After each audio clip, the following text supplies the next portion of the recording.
এত ভাবনা চিন্তা করা যায় কথাটা বলে ভাবি আবার এনে দিয়ে গেছে বাজারের হিসাব করবো লাগে বুঝছাই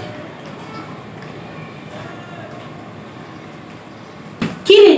তোর বাজারের লিস্ট করার লাগি খাতা কলম দিয়ে গেছি তুই বইসা বইসা কলম চালাইতাছ কলম না চালাইয়া কত ক্ষুধা লেগে থাকে আমি কিছু নাস্তা বানাইয়া দিই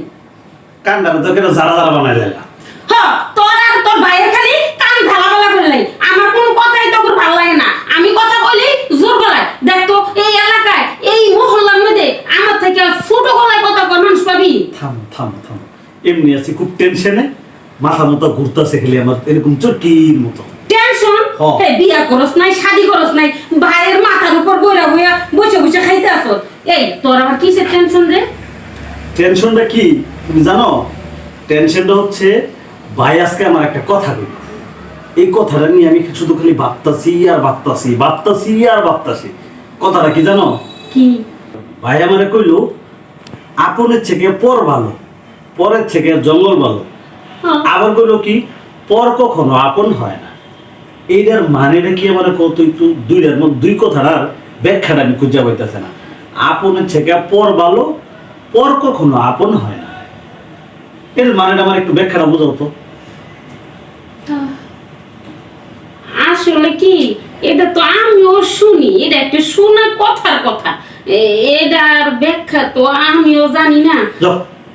যাও আজ তোমার হিসাব আমি ঠিক মতন করতেছি যাও আমি হিসাব দিচ্ছি যাও বাজারের লিস্টে একটু তাড়াতাড়ি কর দিচ্ছি যাও তোরে দিয়ে কোনো কাজ হইব না তুই গেলে আজাইরা কোন কথা নিয়ে নিয়ে খালি টেনশনে পড়স আর আমার অন্য ঘরের ভিতরে টেনশনে পালাস কিছু খাবি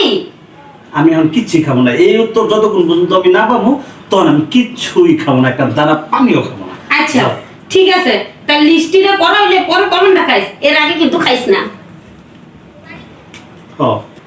ঠিকই তো কিছু কলম কামড়ায় লাভ কি এই কলম কামড়ায় দিছি দেখে মনে উত্তরটা আমি পাইতেছি না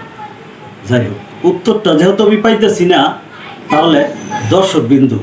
এটার ব্যাখ্যাটা আমার একটু আপনারা দিবেন কমেন্টের মাধ্যমে জানায় আপনের থেকে পর ভালো পরের থেকে জঙ্গল ভালো